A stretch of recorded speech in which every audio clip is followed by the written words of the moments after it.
Running a trades business isn't just about what you build, it's about what you learn, and sometimes the hard way.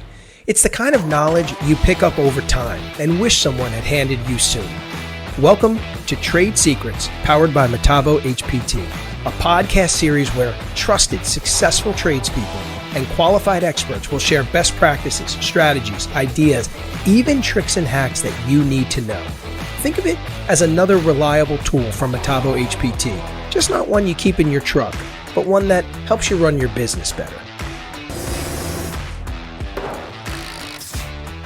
Hey everybody, welcome to Trade Secrets, powered by Metabo HPT, the show where we arm you with information and strategies that can help you start, grow, and run your trades business. And I'm not talking about the typical information. We get into the more unique and surprising stuff. And today we're diving into something a lot of folks in the trades will relate to, and that's taking the torch or taking over the family business. And it's not as simple as people might think, because it can be rewarding and emotional and stressful and messy all at the same time. And nobody understands that better than my guest today, Tanner Konrady, owner of Conraddy and Son Construction. He is the son in that name, and now he's the one leading that company into its next chapter. Thanks for coming on, my man. Appreciate it. Yeah, thanks for having me. Happy to be here. So why don't we start with you giving us just a little bit of history about yourself and Konrady and Son? Yeah, so I was born and raised in Wilmington, grew up on Wrightsville Beach. My dad's been a builder his whole career, carpenter, builder, contractor. He started building custom homes in Wrightsville Beach area in the early 80s. Moved here from Breckenridge, Colorado, where he had a construction company building houses there. Him and my mom wanted to be closer to the beach. So they moved here, set down roots. My dad's been in the business his whole life. He's got two brothers that have been in the business. His dad was in the business. So generationally, it's a family thing that's been handed down through generations. Growing up, it was the last place I wanted to be. being on a job site, cleaning trash on weekends, hot, sweaty. I wanted to be on the beach with my buddies. So I went to NC State University my freshman year of college, graduated from Hoggard, ended up at NC State, came home at Christmas time and just said, Dad, can I work for you for the month, make some cash to go back to school? Oh, okay, right. Summer job. Just, grit my teeth. I can make this through 3 or 4 weeks and then I'll go back to school and figure it out. He put me side by side with one of his carpenters, young kid in his early 20s, and we just hit it off. And it was a blast. He was like, do whatever this guy says for a month, learn some things. And we did. I learned a ton. I really started to enjoy it. I started to see process. I started to see results. And I decided during Christmas break that this was what I wanted to pursue as a career. So that's where it all started. Yeah. So tell us a little bit about that time, that time when you decided to get involved. And I want to hear things like, was it that the summer job changed your mind? What about it changed your mind? How'd your dad react when you finally said, "Hey, listen, I want to be a part of this"? Yeah. And when you did make the move to work at the company, did you also know at that point that you were going to take the torch, or were you not even thinking that far ahead? And if you weren't, maybe you could tell us a little bit about when you made that decision as well. Sure. So when I first started, first made the decision, went back to NC State. NC State's obviously notoriously known for engineering school. Mm-hmm. I didn't feel an engineering degree was something I really wanted to pursue heavily. It was a little bit overkill for custom home building. Mm-hmm. And so I looked at business school. I looked at a lot of different things and then decided ultimately I was just going to transfer home and not go to college for a few years. Okay. So I immersed myself into the industry full speed ahead as a 19-year-old kid. Started working full time for my dad. Again, he put me on the crew, made me learn the trade. So I was learning from the framers. I was learning from the interior, exterior trim guys. Learn the trade all the way up. And as I'm learning it, I was developing skills and I was developing an understanding of the whole construction process from a management side. He started taking me with him to sales meetings and business development stuff. And at that time, green building was becoming a big deal. He was sending me to some weekend seminars to learn about different green building products and techniques and things that were out there. Got my contractor's license the week I turned 21. And so I was just full speed ahead into construction, learning everything I could. One of the things I loved most about it was the instant results. right? You go into work in the morning, you leave at the end of the day, and you're like, I just built those walls. Yep. Those weren't there this morning. Sure. I love that fulfillment of being able to see what you did every day. It's kind of like cutting your grass, right? You run, you do a run, and you're like, the grass is gone. Very satisfying. It's so satisfying. Yep. So that part really drew me to it. I really, really liked that. You didn't have to work 9 months for a sale that may or may not come to fruition, right? And then every year or so, you're finishing a job and you're bouncing to the next one, and so your office is changing, constantly. Yeah, sure. So I loved that part of it. I loved being outside, loved getting to work with my hands, and I understood the value that I was going to get by having to learn the trade. But I did know long term the business part of it was what I was more passionate about. Right. My dad loved wearing his nail bags. He wanted to be hands-on carpenter, builder, owner, operator. I knew I had a vision to run more of a business as I was going to eventually progress into that.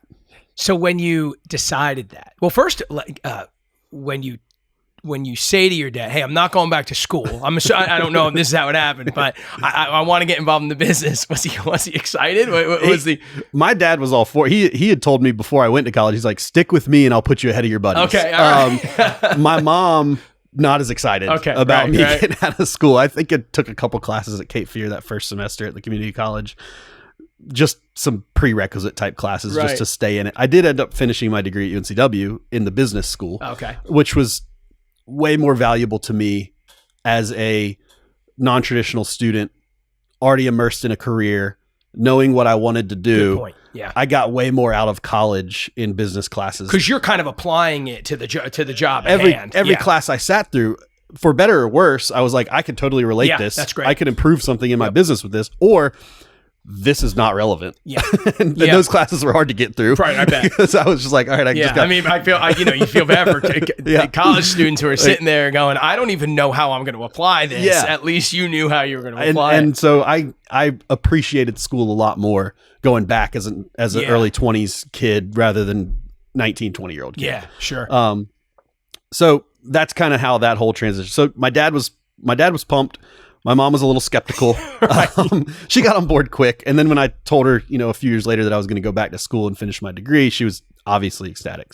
So when it's funny because you start working at the company and you're taking the business classes and what have you. And I'm wondering, you hear all these stories about a family business and the passing the torch stories, and we all hear that there's lots of headbutting. We hear these like, Thanksgiving is not going to be fun this year. I mean, was there some of that? Like, was there some headbutting? Certainly. Oh, for sure. I mean, you've got an old school mentality. My dad ran his business on yellow legal pads.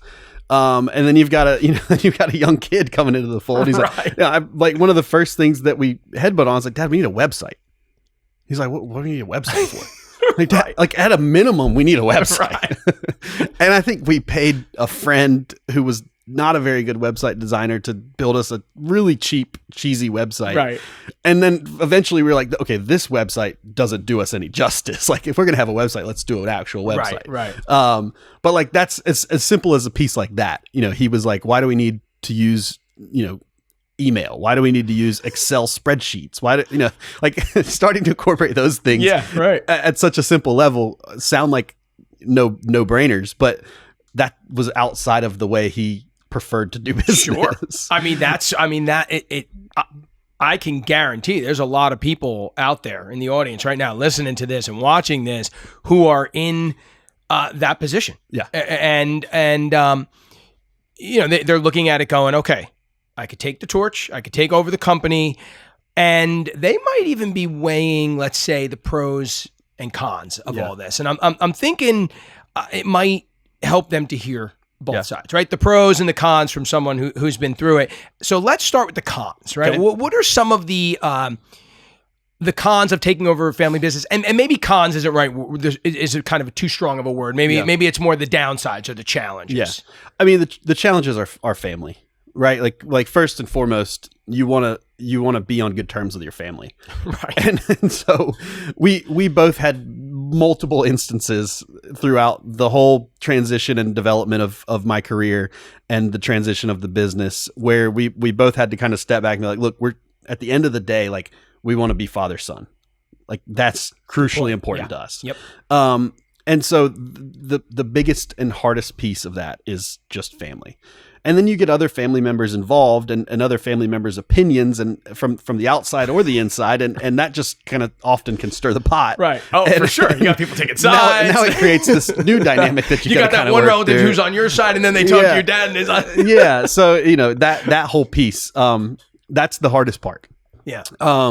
One good family friend who also had a family business passed down. One of the biggest pieces of advice he gave me early on as he saw my trajectory in this was write it down. Whatever you and your dad talk about, like whatever agreement you come to, whatever you talk about on XYZ part or piece, write it down. Like go back to it later. Cause that eliminates the he said, she said. To document it. Yeah. Right. Like just go back and just say, hey, remember we talked about this a while ago. Like this is what we decided. We wrote it down because we wanted to remember. And it can help alleviate a lot of argument down the road because everybody has short-term memory.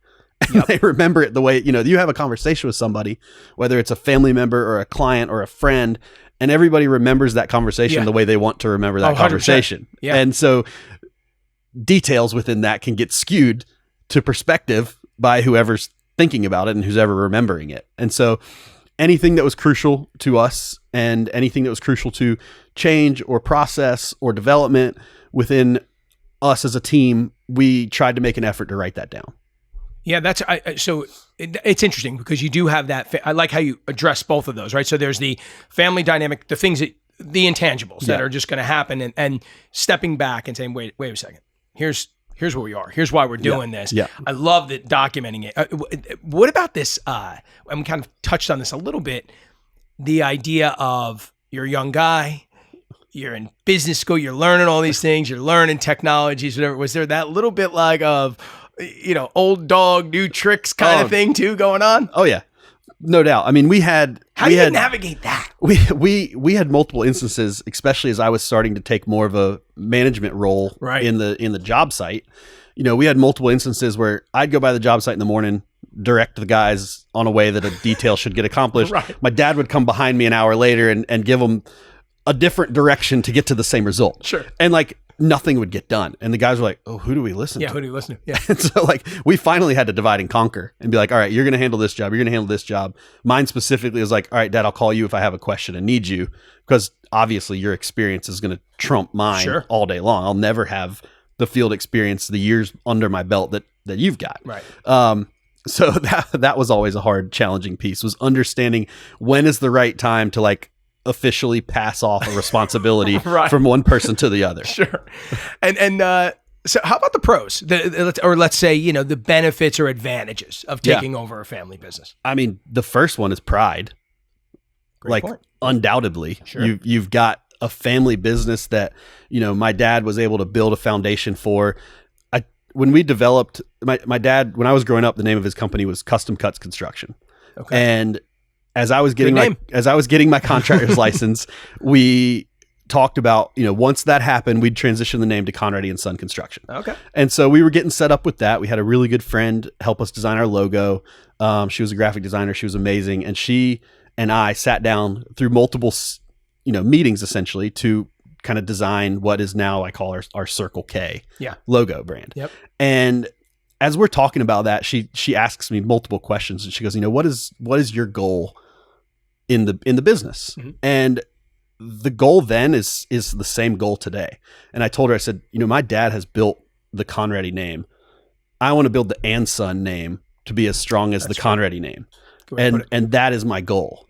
And so I want people to think of Ralph Conraddy and think of Tanner Conraddy as both equals in their talent and their business in this industry.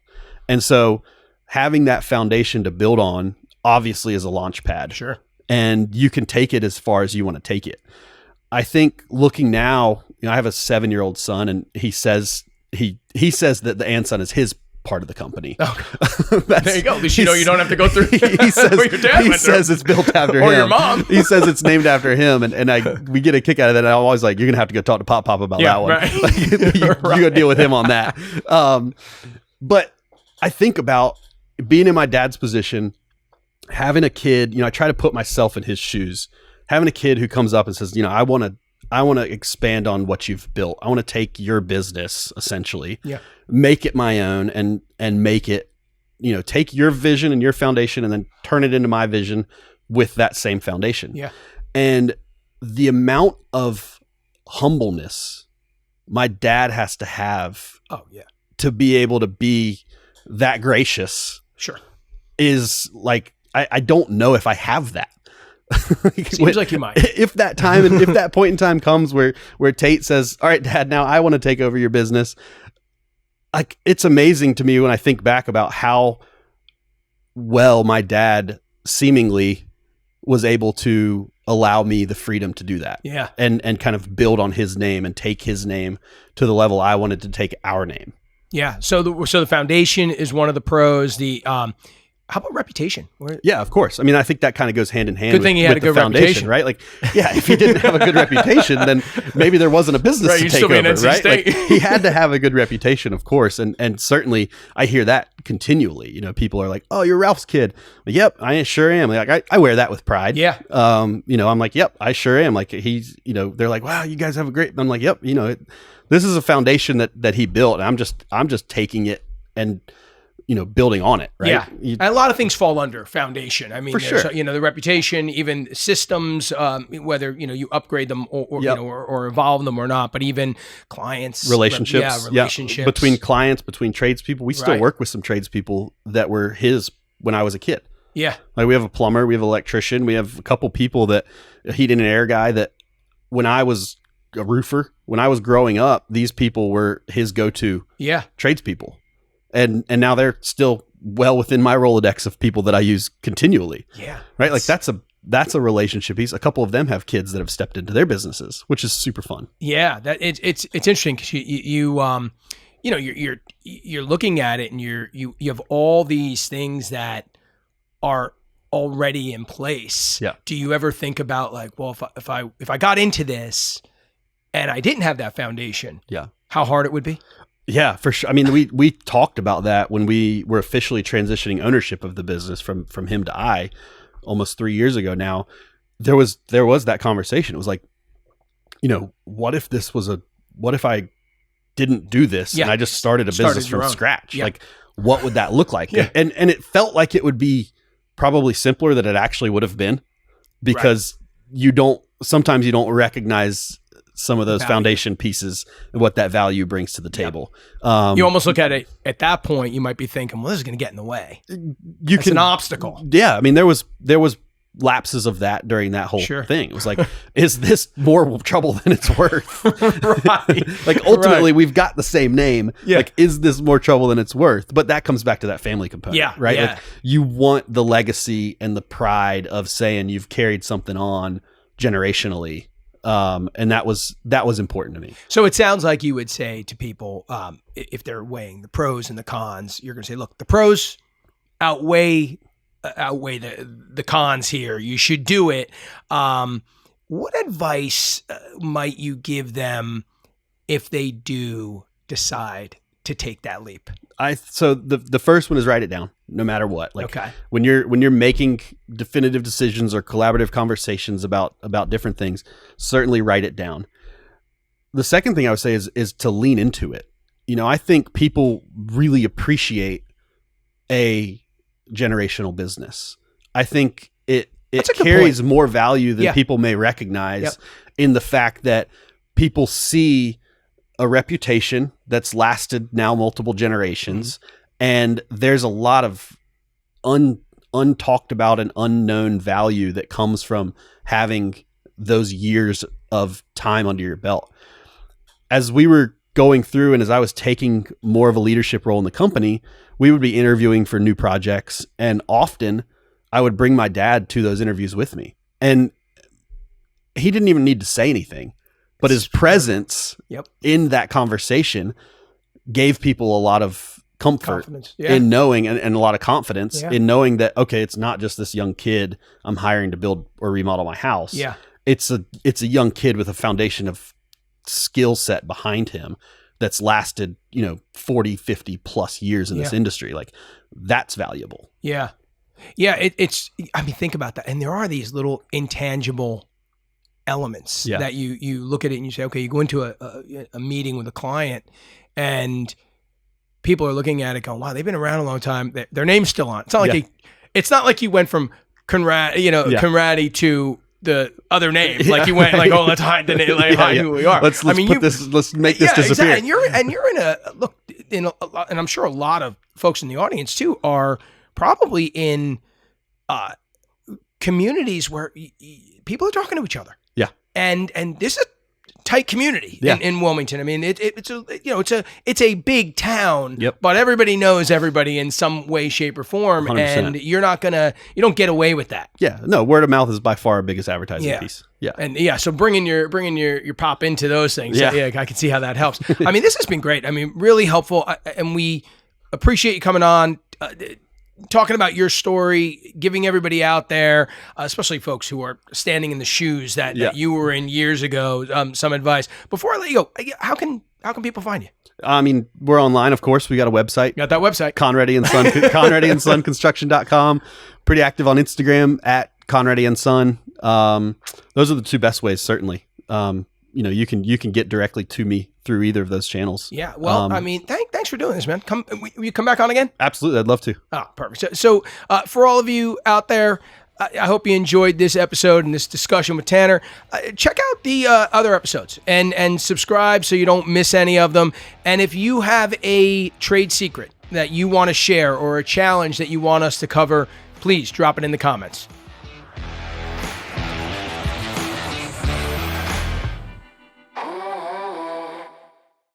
Hey everyone, are you curious about all the buzz surrounding the new tabless batteries? Wondering if they're just a flashy upgrade or a true game changer for your tools on the job site? Standard lithium-ion batteries? Yeah, they've been the reliable go-to for years. They shine when you're running drills, impact drivers, nailers, or you're knocking out light-duty tasks here and there. And if you're keeping a close eye on cost, traditional lithium-ion still delivers solid performance without breaking the bank. But what if you need more runtime, more consistent power, faster charging? That's where tabless lithium-ion batteries come in. These batteries are built for power-hungry tools, circular saws, routers, rotary hammers, grinders, you name it. They deliver more energy more efficiently. That means longer runtime, fewer slowdowns, and better thermal performance, especially when the heat is on or the cold creeps in. So whether you're sticking with tried and true or ready to upgrade to cutting edge, Metabo HPT has the battery tech to match your work style. Metabo HPT, power, performance, precision, no matter what's on your job list today.